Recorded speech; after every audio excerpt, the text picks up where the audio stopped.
ओकर याद हमारा दिलावा से भगवान तू निकाल हो। हम जिए नइखे चाहत हमके तू पर उठा लो भगवान हमारा दिलावा से ओकर याद निकाल हो। तो बिल्कुल इसी गाना पे आप लोगों के लिए बहुत ही जबरदस्त सॉन्ग लेकर के आ चुके हैं, जो कि ये जो गाना सुना है प्रकाश राज का है। आप लोग सर्च मार करके देख लीजिएगा।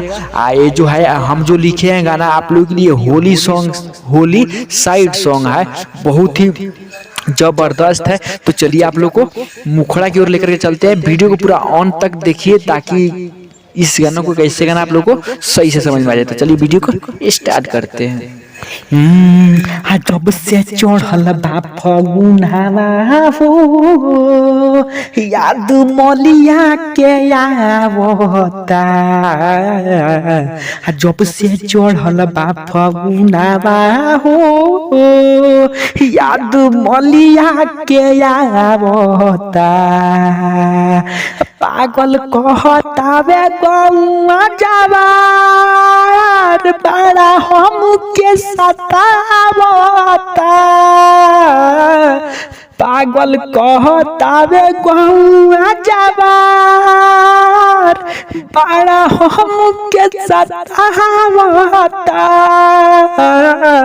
बड़ा हमके सतावता। जब से चढ़ल बा फगुनवा हो याद मलिया के आवता। जब से चढ़ल बा फगुनवा हो याद मलिया के आवता। तो ये था मुखड़ा। आशा करते आप लोग जरूर ये अच्छा लगा होगा।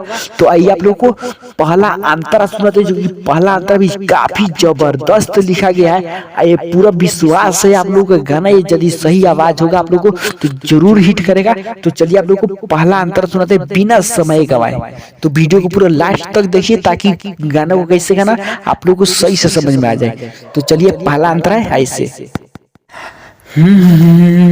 बोली कोयली के बोली चढ़ी चल गईले डोली। याद आवे जब वो कर मन करे ही कभर रोली। हाँ करे ही कभर रोली।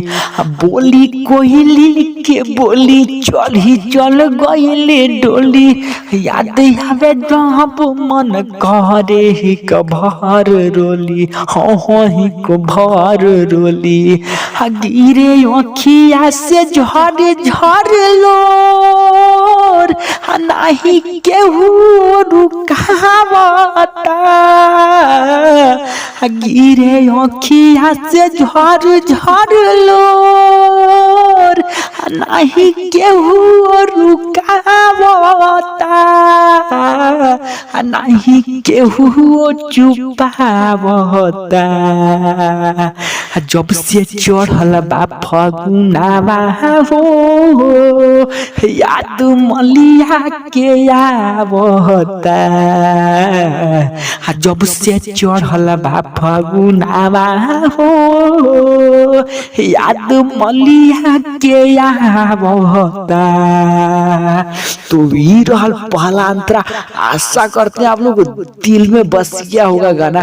तो वीडियो को एक बार लाइक जरूर कर दीजिएगा, ठीक है। तो चलिए आप लोग को लास्ट अंतरा सुनाते हैं, जो कि लास्ट अंतरा में नाम है। तो नाम वाला भी अंतरा काफी अच्छा सा लिखा गया है। तो आप लोग लागे समझी मोबाइल चेंज कइलस फाइल।